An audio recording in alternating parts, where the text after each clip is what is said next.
So Merleau-Ponty, you want to give a sum up, Seth, what you thought was the major issue we need to discuss here? I can tell you what my understanding from the shorter essay. When he says the primacy of perception, he means that our concept of consciousness should begin with understanding of human perception. Similar, I guess, of what Sartre was working on in The Transcendence of the Ego, which we just recently read, but with a little bit of a twist, I hope. I hope there's something more in there than what Sartre had to say. Right. Isn't he normally cast as, well, kind of like Heidegger, but Heidegger didn't pay attention to the body? Mm-hmm. Yes. And he was friends with Sartre and writing at the same time as Sartre. And they, in fact, had a similar, they wrote about phenomenology, were highly influenced by Husserl at first, and then they got into Marxism later in their careers. This stuff is all from the pretty early part. The Phenomenology of Perception was his big book from 1945. And so both of these works are kind of dumbed down versions of it. Right. The World of Perception is actually a series of radio lectures. So it's really dumbed down for a general audience from 48. And then before that, the Primacy of Perception, that essay was from a conference I see in November 46, where he's sort of presenting it to other philosophers. So it's basically a summary of the Primacy of Perception. And then it has a little like question and answer back and forth with these other guys. That was kind of interesting. I had the same sort of been anxious to read Merleau-Ponty because of that, I guess, cliche positioning of him as expanding or extending Heidegger's phenomenology to the body. But from what I can tell, he must do most of that heavy lifting in something we didn't read. What would it mean to do that? What it would mean to do that was when Heidegger did the Analytic of Dasein, and he talked about the three different types of being in the world and what have you. He keeps talking about the Dasein, but he's talking about it in a very abstract way.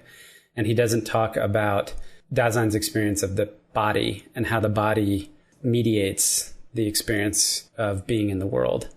So when Merleau-Ponty calls the primacy of perception, he says that perception is a nascent logos. So would that be the kind of thing that if he had done that, that would have gone in the direction you're talking about? Explain what those two words mean and how they could fit together, how that phrase could be meaningful. I'll just point you to the page, and I'll expand. It's on page 101 in the Primacy of Perception essay, almost at the end. He says, right in the middle, by these words, the primacy of perception, we mean that the experience of perception is our presence at the moment when things, truths, values are constituted for us. That perception is a nascent logos, that it teaches us, outside all dogmatism, the true conditions of objectivity itself, that it summons us to the tasks of knowledge and action. It is not a question of reducing human knowledge to sensation, but of being present at the birth of this knowledge to make it as sensible as the sensible, to recover the consciousness of rationality. So when I hear that perception is nascent logos, what I take him to be saying is that the way in which we perceive, and I suspect he would say other living things perceive, holds in itself logos. It's not superadded. And that would be what it would mean to root rationality in the body.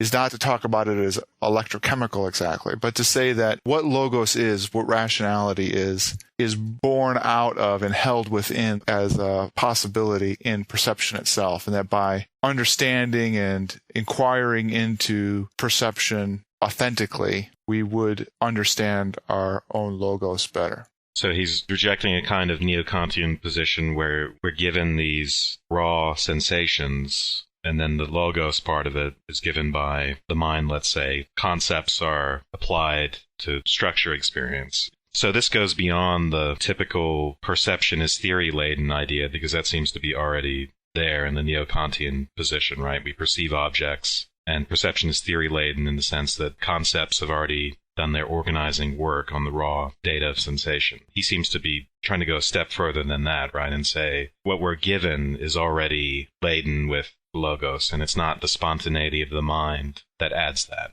It's just there in the world, and we are present. Well, it's there in us, right? It's there in our act of perceiving. I don't think he would say that it's there in that's rocks. A good point. Well, isn't it there in the world as revealed by phenomenological observation? So we saw that in Sartre, too, that it seemed like if you're just describing experience, then you just can't unpack what it is the subject is adding and what it is that is the object. Really, it just comes at you as this mass. So you end up pushing all these things like meanings And even just seeing, we were saying last time with Sartre, that I could perceive something as sort of objectively hateful. Mm-hmm. Whereas, if you just reflect on it a second, well, isn't it clear that it's just me that's doing the hating? It's not that the thing in itself is hateful. But no, really unreflective experience, perception just reveals these value terms, all these things right as in the object of perception. Yeah. We expand our notion of what an object is. Yeah. Just from the beginning of the essay, he says, we cannot apply the classical distinction of form and matter to perception, nor can we conceive the perceiving subject as a consciousness which interprets, deciphers, or orders a sensible matter whose ideal law it would possess. Matter is pregnant with its form, which is to say that in the final analysis, every perception takes place within a certain horizon and ultimately in the world, that both are present to us practically rather than being explicitly known or posited by us. I can understand sort of by looking at the way the words are put together and what those typically mean, how this might be kind of an anti-Kantian move, as Wes suggested. But I suspect it'd take a lot to kind of unpack that. I think that he would say it might be an anti-neo-Kantian move, but later on, I think he wants to say that what he's doing is something that Kant himself might have left unfinished, but is directly in line with Kant and, in fact, Plato. He would call both those guys in line with what he's saying. How is it in line with Plato? Because Plato seems to be doing exactly the opposite. Merleau-Ponty's chief antagonist in this is someone who sharply distinguishes the perceived world from the ideal world, the world as rationality grasps it. And so Plato's position is explicitly that perception is this sort of unreliable, decayed thing, and we have to apply our minds to sort of overcome these errors of perception. And yeah, I mean, we're using some sort of rational intuition, some faculty that we have to get at this, but it's not perception. I don't want to be an apologist for Merleau-Ponty. I'm just saying that the place where he points to Kant and Plato is on page 95, but it is in the context of the question of contradiction.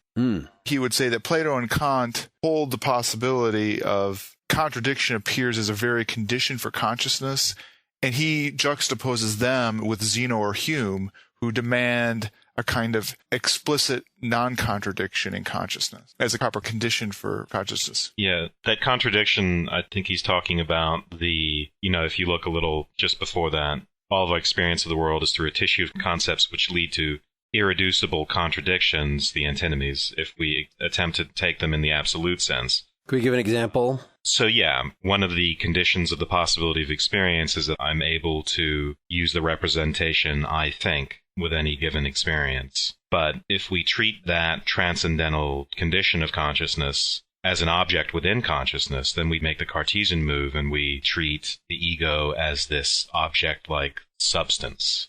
And that is the mistake that Kant objects to. So the contradiction here is, on the one hand, we have to posit these sort of transcendental conditions of consciousness, but on the other hand, we can never call them objects and we can never have knowledge of them in the way that we have knowledge of empirical objects. I was thinking that some of the contradictions that he's pointing to are easier to get at or less abstract. Like he talks about the fact that things look far away, that they're smaller when they're far away. And he says early on in the essay that this is actually something that people didn't realize at first, that it sort of takes savages a while to understand this concept, right? Because they just grasp, look, there's the buffalo over there. And you have to actually step back and hold your thumb up and compare it to the buffalo to say, wow, it looks like the buffalo's smaller than my thumb. Usually it's just, I just see the buffalo. So this was given as an example of people who say, look, we get all this sort of raw sense data where one of those would be small buffalo thing, small colored thing, and then we interpret it, oh, that must be a buffalo, and I interpret it as being close to me. He says, no, that's not actually how it works. We just see the buffalo as a buffalo, because whatever's going on with this depth perception is just so internalized. Yeah. It's not something we have to think about. This seems to me to be one of the things I found odd about Merleau-Ponty, because no one's claiming that we go through some conscious induction, that we have to consciously prove to ourselves the size of the buffalo. All of that happens before anything is even experienced. And brain scientists will talk about the same sort of thing. What the brain has to do to some raw data in order to interpret it in that way. It happens unconsciously, but it doesn't mean it doesn't happen. I don't think that's what he's objecting to, Wes. I don't think it's a question of consciousness versus unconsciousness. Well, he's objecting to the idea that there's this inference from sign to signified, that there's this inference from the raw data to the resulting object of perception. I think his objection is more one about the way in which consciousness functions. He's definitely wanting to make a point against that consciousness is some kind of subjectivity that represents the world, and that perception is really a structured representation of this subject. Instead, he wants to say that perception is prior to the formation of the subject, in the sense that perception is the precondition for consciousness, and that somehow that makes it more primitive, and you don't go through whatever that move is that requires you to represent and do that move, whether it's conscious or unconscious. That's how I was seeing it. So at this level, it sounds like perception is sort of this area of subject-object fusion. He's not objecting to the distinction ultimately between subject and object, or to the sciences, at least that's what he says, right? And to that, at one level, yes, you treat subject and object as distinct, and you go about the business of science and all of that. So the idea seems to be here that prior to that reflective distinction, there's this collapse of subject and object. He doesn't explicitly say that, but that's the way I thought about this concept of perception. When he's talking about the primacy of perception, it seems like it's a very unique conception of what perception is. It's not your everyday subject perceives object, where the subject-object distinction is intact. It's a more primary level out of which those distinctions come later. By perception, he doesn't seem to mean the acquisition of sense information at extraordinarily raw level. Right. Definitely not.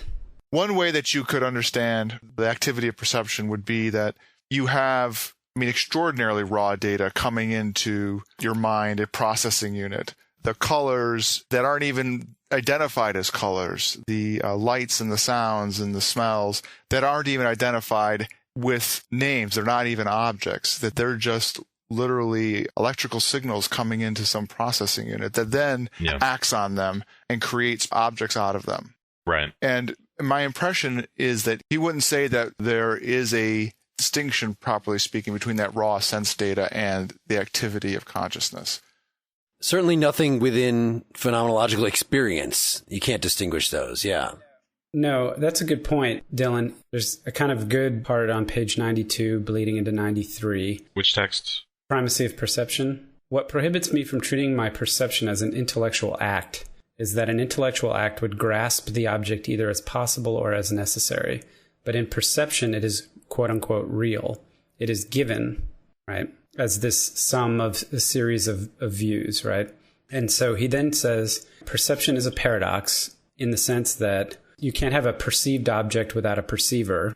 But at the same time, perception always involves, he says, a beyond of what is actually given. Yeah, transcendent is what we talked about last time. Yeah. Right, imminent versus transcendent. So the closest I can think, Dylan, to kind of characterize what he's saying when he talks about perception is what Sartre called unreflected consciousness, which we argued about at length in that episode.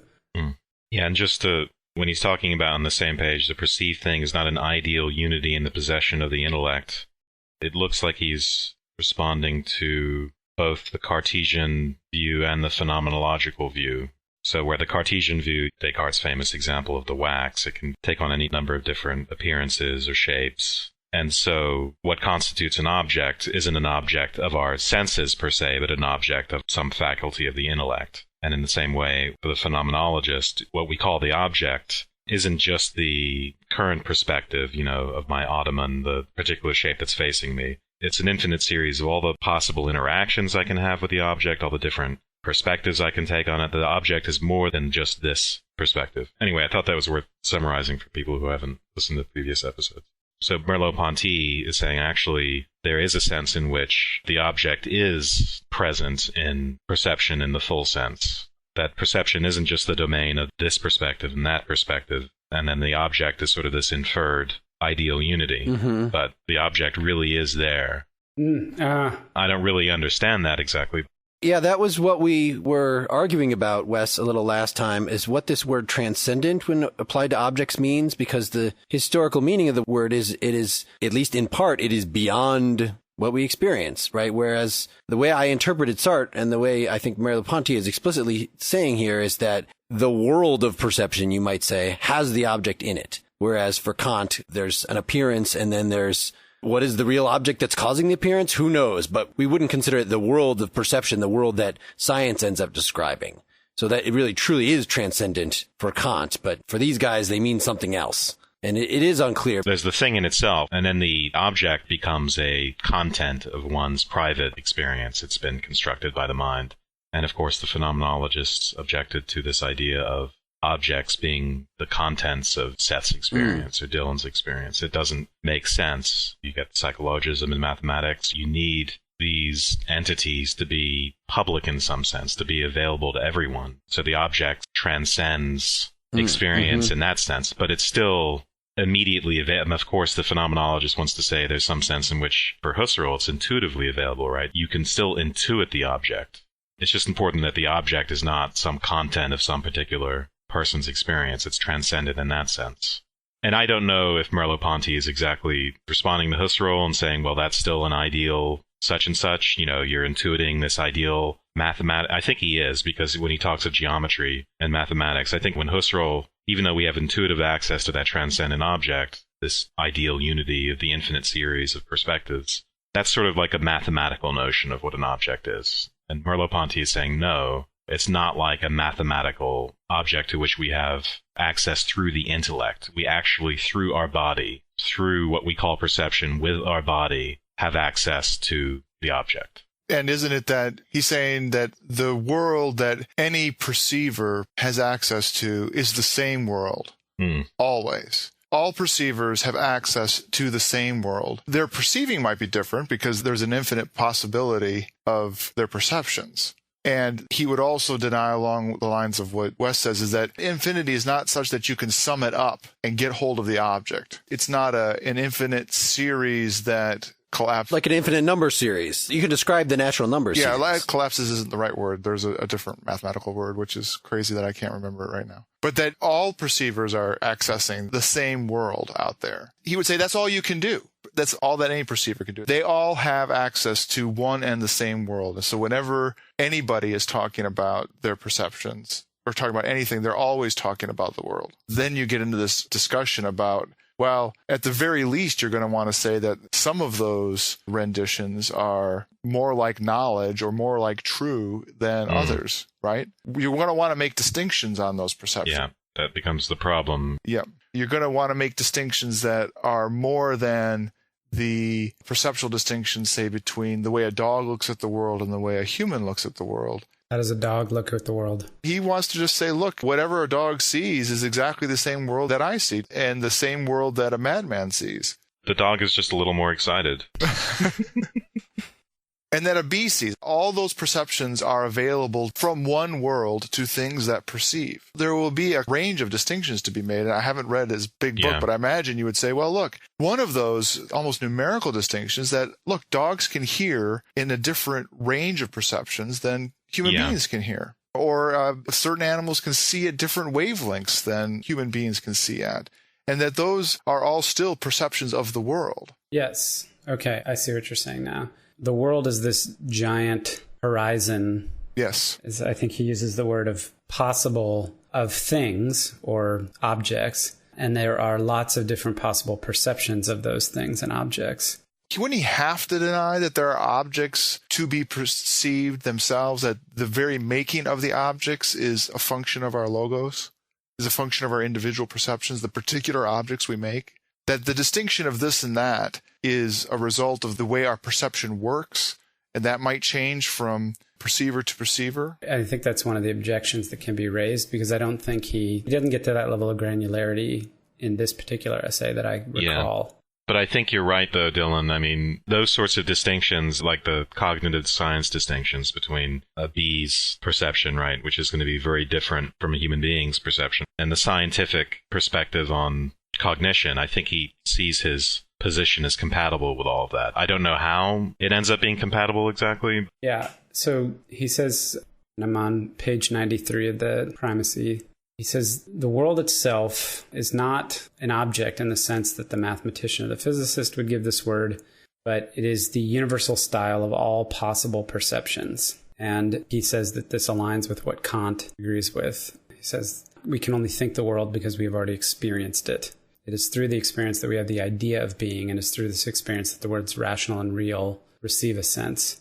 And then he goes on to talk about simple sensations, and he uses the example of looking at a landscape, standing side by side with somebody in a landscape, where he says, if I attempt to show my friend something which I see and which he does not see, we cannot account for the situation by saying that I see something in my own world, and that I attempt by sending verbal messages to give rise to an analogous perception of the world in my friend. There are not two numerically distinct worlds plus a mediating language. There's a kind of demand that what is seen by me be seen by him also. That's actually, I think, an interesting example, where you're trying to point something out to somebody. What he's saying is that if you're in a situation where you're with somebody and you're trying to point out something that you are experiencing to them, you are experiencing that thing as actually being there, and you are experiencing the world in such a way that this other person could be having the same experience, could be having the same perception that you are, and you're trying to just basically communicate and make them aware.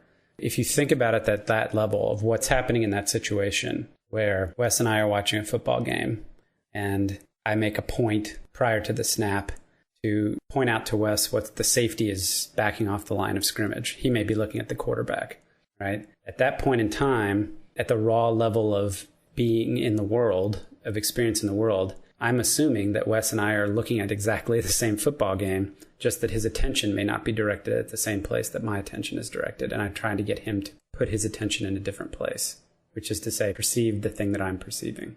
Can I give a more extreme example? As on one condition, and you know what my one condition is. What? No Nazis? No Nazis. No, I was not going to invoke Nazis at all. No. Wes and Dylan are watching the History Channel together. No, I was going to say, trying to explain, looking at a right triangle and having myself or any of the four of us looking at that right triangle and having a 2-year-old look at that right triangle and trying to explain to that 2-year-old or the dog or the flower the Pythagorean Theorem. And so you would say that you're both looking at the same thing. One thing that'd be interesting in this context for me is to articulate the difference of how Merleau-Ponty would articulate the failure of communication between the 2-year-old and the mathematician. So wait. I don't think that's the same kind of example. You don't? No. I think it's exactly the same kind of example. I don't. Let me tell you why. Please do. So in the section that I just cited, right before that, he says, if you and I are talking about the same world and the communication is in principle between us because the world has become an ideal existence and is the same for all of us, just like the Pythagorean theorem. So there's perceptual experience, so to speak, and then he talks about ideal experience. And he mentions in another place where he's talking about the physical laws of nature. We don't experience physical laws of nature. They are this idealized description that is validated by our experience, so to speak, when we set up test conditions and whatever. But our experience of the world... Would you say it structures our experience once we know about them? He does not say that. I think Okay. what he says is that not that it structures, but that it's descriptive of experience, and because he wants experience to be primary. So he says, well, experience comes first. The description of experience through universal laws comes second. I'm just saying that the landscape example and the example of mathematics or geometry are different examples for him. So I would be careful about talking about trying to explain the Pythagorean theorem versus maybe something much more perceptually immediate about the triangle itself. Like if you were trying to point out that this particular triangle we were both looking at had a right angle, then you might have to, actually that's a pretty good example. Then do you have to explain the concept of what is a right angle, or do we experience, like how do we get that experience of right angleness? What does it mean to be a thing, I think is the question we're asking. For Husserl and for the phenomenologist, there's also this element, yes, we have access to the same world. That's already there in phenomenology. What Merleau-Ponty is adding is he's changing this concept of synthesis. He's using this word style now, the universal style of all possible perceptions, instead of the ideal synthesis. So in looking at this landscape, it's not a thing in virtue of its intellectual role. It's a more practical, I think on page 94, that paragraph you were reading said the last sentence is important. The thing imposes itself not as true for every intellect, but as real for every subject who shares my situation. He's trying to replace the sort of intellectual access to the object with some other sort of access, which is more primal, let's say, and practical, I think. Then he talks about the body founding the unity. Right, so the body founding the Pythagorean Theorem, and why the Pythagorean Theorem is something that we find a priori is somehow determined by the body, and I wasn't quite clear on what that means. It's on 94. Just as my body is a system of all my holds on the world, founds the unity of the objects which I perceive, instead of the intellect, it's the body which is founding the unity of objects and our shared access to objects. And does that include the Pythagorean Theorem? Is it the Pythagorean Theorem just like the landscape? Is that what you're asking, Mark? No, it's a different level. He makes it clear that in making perception privileged, he's not saying something like the only objects in our ontology should be the ones that are just in the obvious everyday world that we see and hear. He acknowledges social reality as being sort of a more complicated. He even says it's appropriate that man should think of God, I think is something he says in here. Even the concept of God. So he's definitely not one of those logical positivists that says anything that we can't reduce to some particular sensory account, then we can't talk about. Right. So the Pythagorean Theorem is something that can be a legitimate object of thought, and somehow that's affected. The only way I could make sense of this was to compare him to William James talking about these things, to say that he's some sort of pragmatist, that for William James, even the most abstract, apparently a priori truths, the truths of logic, somehow are things that we've posited because they fit in with our experience somehow. And so for Merleau-Ponty, when he's talking about geometry, say, and maybe this is why the Pythagorean Theorem in particular might be contingent upon our situation, is that once we move to non-Euclidean geometries, then we see that we are getting at an aspect of experience. The fact that it looks like we're standing on a flat surface and that planes are flat, and that the things that underlie not only Euclidean geometry, but just the assumption that the world is flat and can be treated as a Euclidean plane. But once we can sort of take a different perspective, then we can arrive at some different conclusions. In other words, even logical truths we could eventually come to reject for one reason or another. The Pythagorean theorem isn't like a logical truth because it depends on the parallel postulate. The parallel postulate, which says that parallel lines don't meet no matter how far you extend them, that intuitively feels right, but in an axiomatic system, you can still use the opposite as a postulate and have a nice, coherent little system. With his talk of non-Euclidean geometry, you basically alter one of your assumptions and then get a different result. So the Pythagorean theorem is not a logical truth in the same way that if A, then B, and A, then B is a logical truth. Yeah, he sort of addresses that on page 95. I don't really want to go into it, but he talks about contradiction and how we describe the perceived world, we arrive at this contradiction, the imminence and transcendence. And you have what Wes just was talking about. And he said, well, I'm not talking here about the sterile non-contradiction of formal logic and the justified contradictions of transcendental logic. He says, let's just put that aside for a second, but it's okay for us to be in this position. But we're not satisfied with that description of the world. We just kind of have to, at this point, acknowledge it and then move to the discussion of what is the relation between intellectual consciousness and perceptual consciousness, which I hope, or I think, parallels to some extent reflected and unreflected. So what is that relation?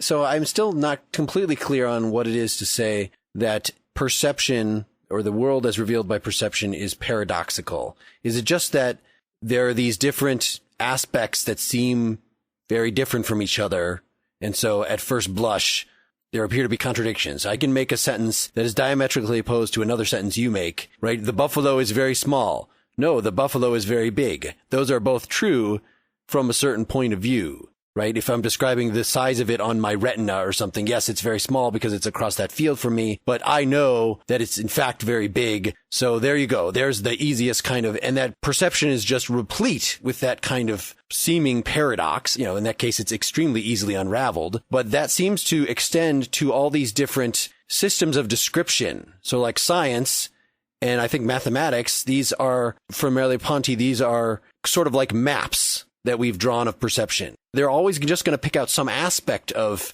the perceived world. It even could be one of these higher level aspects, right? Not just, again, the brute colors and shapes, but they're never going to be the whole thing. And we have to keep in mind that these are all just what science is doing and what the arts are doing and all this stuff are just maps or descriptions or something of this more fundamental experience. Obviously, any particular scientific law, let's say, or scientific fact is only going to pick out a portion of experience. But in the same way, right now, sitting in my room, as I look around, I'm only perceiving a very portion of the world. My perception of the world is not total in a way that science isn't. What I got from it, Mark, was more that even when I say that I'm perceiving my Kindle sitting on my desk in front of me, the contradiction is that I can't really talk about the Kindle being on the desk in front of me without talking about me. But at the same time, I can't experience the Kindle in its quote unquote totality, as Dylan was talking about, that there's all different kinds of perceptions that could be being had at this time. And my window to those perceptions is very, very narrow. I don't have the eyes of the eagle or the ears of a dog. It's like you acknowledge that there's a quote unquote thing out there that you don't have access to. But at the same time, it may only mean something because you're accessing it. But I think that thing that you're referring to that's out there, that is the world of perception, though, for him. Even though, as you say, my particular perception is only going to be focusing on this one little thing, the structure of perception is always foreground, background, so that the one side of the Kindle I'm looking at is going to imply not only the other sides of the Kindle, but the world of which the Kindle is a part, and all this multiplicity of other available perspectives, all this stuff. And again, it's not just that I have the sensation of the immediate thing and I infer the rest of it, that we actually experience this world in this indefinite sense. But look at the top of page 93, though. This is where he describes this paradox of imminence and transcendence in perception. Imminence, because the perceived object would not be able to be foreign to the one who perceives. Transcendence, because it always involves a beyond of what is actually given. Mm-hmm. So I think you guys are both right. He talks, on the one hand, of the transcendence. On the other hand, Mark, you're saying it's more immediately there in perception. The difference between the scientific fact or the law of physics or what have you and my experience of the Kindle is that there's no truth value in my perception. We can speak of a scientific fact and we can say it's true or false, or we can say that such and such a thing is possible, like there's a particle that's heavier or faster or whatever the hell the terms are they use in physics, than this smallest thing that we found. We might find the smaller one. But in our experience, we don't assign truth values. We just simply experience the world, like you say, near, far, in its totality, what have you. And that's kind of one of the key distinctions from what I can tell between perceived consciousness and intellectual consciousness. And that's why science is part of intellectual consciousness. Mm-hmm. I hadn't thought about it that way, but would that make truth value, or the assignation of truth value, you called intellectual consciousness? I'm using his words. Yeah. So that would be essentially truth value is a product of judgment. Is that right? Yep. Well, the concept of truth itself is something that I'm again imposing some kind of pragmatism on him. Yes. I'm very sympathetic to that. It sounds very in line with that way of understanding science, at least, to the extent that pragmatism, especially along the purse end, is articulating a way of understanding the scientific process and project without focusing on the particular laws, in fact, allowing room for constant revision. It seems to me that Merleau-Ponty is right in there, but maybe criticizing a certain dogmatism in science, or at least in scientific institutions. He's definitely doing that. If you look on page 96, he says, should we now generalize and say that what is true of perception is also true in the order of the intellect, and that in a general way, all our experience, all our knowledge has the same fundamental structure? In other words, should we talk about scientific knowledge in the same way that we talk about perceptual experience? And he says, no doubt some would oppose the absolute truth or evidence of scientific knowledge to this, but it seems to me the acquisitions of the philosophy of sciences confirm the primacy of perception. And he goes on to talk about Braunschweig. He mentions him a lot in this essay. But he talks about how scientific knowledge cannot be closed in on itself, that it always consists in clarifying a pre-scientific world, the analysis of which will never be finished. Yeah, and then you get this talk of the illusion of the law in positivism. The illusion of the law is truer than the fact, right? Mm-hmm. Going at it from the semi-pragmatist interpretation, he would acknowledge that it was a perspective, there would be some separate discussion we'd have to have about this process of judging truth, what that criteria is. And my guess is that in talking about science, there would be a big, long discussion about the way in which it's validated by successive perceivers. And there's criteria that is established such that things that are held to be true are simultaneously agreed upon by a large number of them, and he would see no problem with that. But at the end, like a pragmatic interpretation of science, he allows for the room for you to completely renovate the way you thought about it, because you never hold the previous law to be utterly dogmatic. You understand the law, and you understand Newton's law, for instance, and work on that, but you always understand that the world is out there, pregnant with possibility and to be understood more. And that's the way in which you can say, well, Newton's law is true, but Einstein's law is true too. And maybe you have a criteria for a hierarchy amongst them and stuff like that, but you never get in a knockdown, drag out fight about that, right? Yeah, and I think you would agree with all of that. But I think he's privileging, he says, for instance, in the same passage, the perceived event can never be absorbed into the complex of transparent relations which the intellect constructs because of the event. He's talking about the intellect constructing these laws. And then the laws themselves are relational, right? And then there's this non-relational foundation on which these relations are based. So at the more primal level of perception, I think there are just particulars. I don't know if I want to say particulars. Okay. I don't want to use that language now. Well, just particular as opposed to law. I'm trying to get at what he's doing here with this concept of law. Yeah, right in that same place he says, Braunschweig reproached positivism for its dogmatic illusion that the law is truer than the fact. Right. The law, he adds, is conceived exclusively to make the fact intelligible. So, Dylan, it's a very scientific approach, I think, where you say, well, no, there's no such thing as a scientific law. They're just more or less well-proven hypotheses. And if we have a hypothesis that makes sense or makes intelligible some set of experiences or some events in the world or something along the lines, and we continue to validate that with each of the next successive event of the same type, then we say, okay, that's a good law or a good theory. And if we find an event that seems to contradict it, then we have to go back to the drawing board. And he uses this example of Pythagoras, the Pythagorean Theorem. At one point, that was considered as true, and not just true for this moment only, but true in itself. And then we discover non-Euclidean geometries, and it doesn't annul the Pythagorean Theorem. It just points out that it has a partial application to the world where we might have thought that it had a much broader application. Going back to this notion of theory-ladenness, I mean, something like the Pythagorean Theorem seems to me to be a little bit easier of a case than as you get more and more sophisticated in scientific accounts, and you have your, I don't know if particulars is the right word, but you have your perceptions become folded onto each other. So they're perceptions of perceptions. So when you extrapolate that there are electron tracks in a particle physics experiment, you're really gathering together a whole bunch of extrapolations that you've made, and they're perfectly good extrapolations. But you have rendered objects that have relations that then you analyze and extrapolate based on those relations and ask questions about them. It seems to me that there's a distinction to be made in that kind of perception versus the buffalo being far away. Maybe there isn't, but the direct sense data as opposed to the heightened sense data through instruments, is that going to make a difference for Merleau-Ponty? Like if you're looking through a microscope. Microscope isn't going to be good enough. If you look at figures from a particle physics collision, they're going to be tracks, lines that you've drawn on a computer screen or on a piece of paper that represent signals that occurred in pieces of equipment that you use an algorithm to join those signals together. And you draw those tracks, and then you have those tracks then cross one another. And then you talk about the interaction that had happened and where the electron was.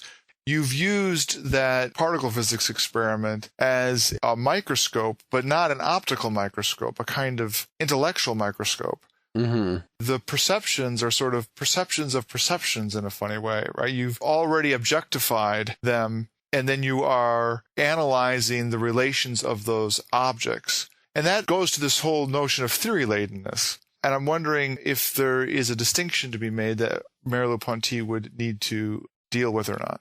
That's a good point. I mean, you're still talking about an event, right? Yeah, in the an world. event. That's exactly how a physicist would talk about it. I said, this is an event. You're talking about an event that I otherwise I wouldn't perceive with my body unless I had this equipment. That's right. The event really, in the Merleau-Ponty sense, the event here is whatever you're looking at on the computer screen or in the cloud chamber or however that works, right? That's right. Yeah. As long as you're still talking about an event and not talking about some sort of... I mean, what perception here is perception is of the... I think in Dylan's case, you're describing something you would see on a computer screen, right? Sure. And then the talk of electrons is already at the level of the intellectual, of coming up with a model or a theory of things that have been perceived. But then ramming them into each other and having that represented on a computer screen becomes a perception. The electron itself is part of it's not part of... But in some other practical circumstance, this would just be a video game for me. This could be asteroids, let's say. No. I think Dylan's onto something interesting here. At some point, atoms were concepts. Somebody hypothesized that such a thing existed as a way of trying to explain something else. Yeah, a model. In other words, it was this thing that was conceived to make the facts intelligible. And then somebody figured out a way to try to prove the existence of one and quote unquote see an electron. And then it itself became one of the facts. No, I think an atom is still a model, right? It's a theoretical construct. And the appearances you're describing, for instance, include, say, spectra.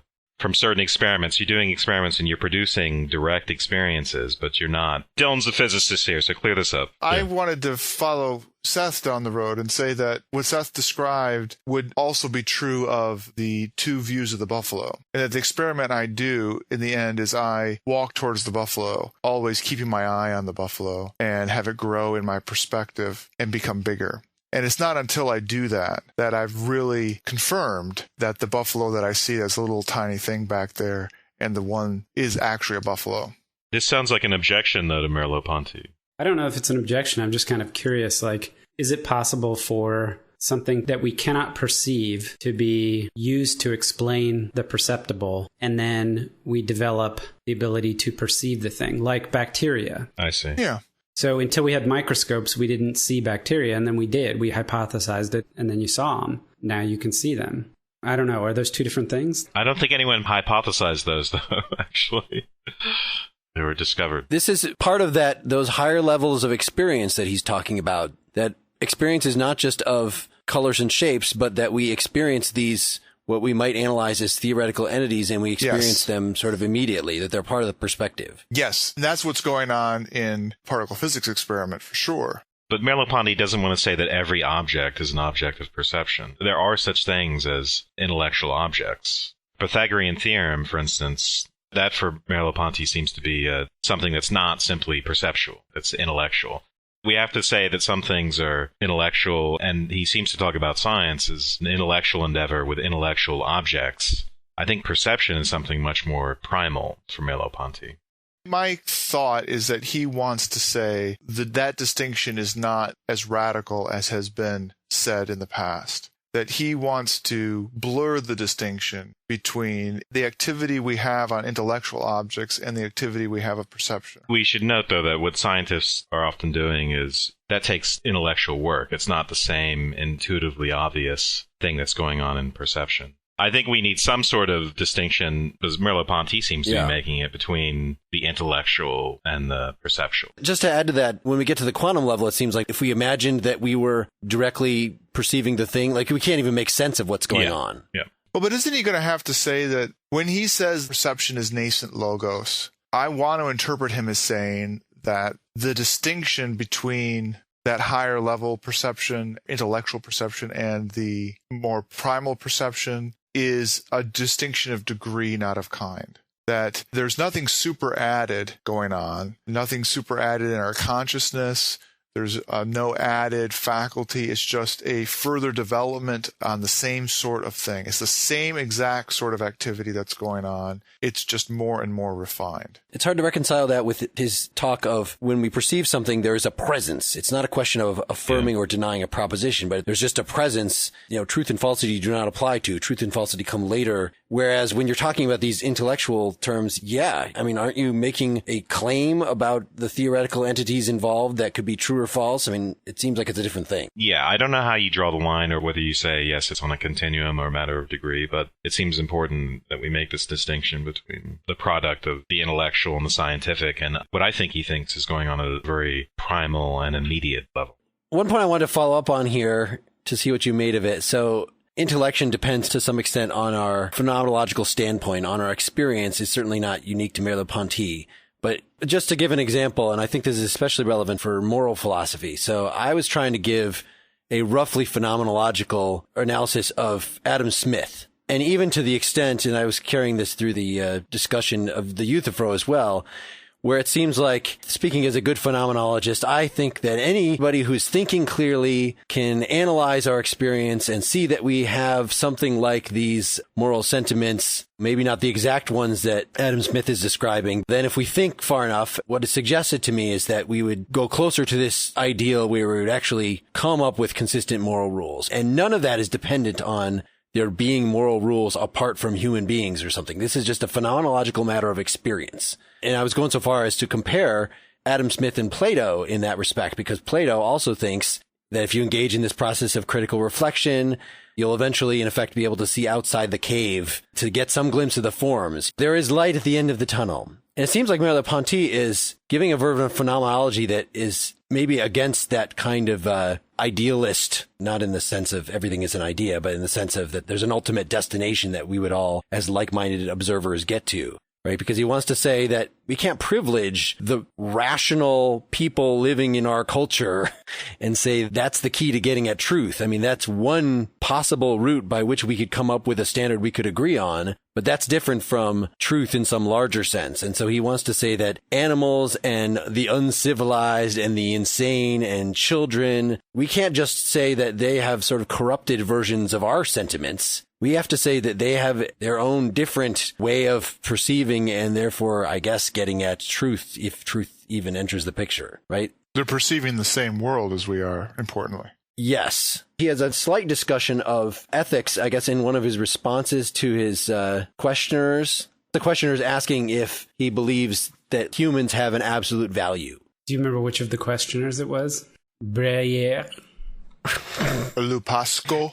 Which one is asking about ethics? It's page 111. Yeah, so here's the quote on 111. Breyer asked me just now, do you posit the other as an absolute value? I answered, yes, insofar as a human can do so. And he says something that's very pragmatist sounding. But when I was in the army, I had to call for an artillery barrage or an air attack. And at that moment, I was not recognizing an absolute value in the enemy soldiers who were the object of these attacks.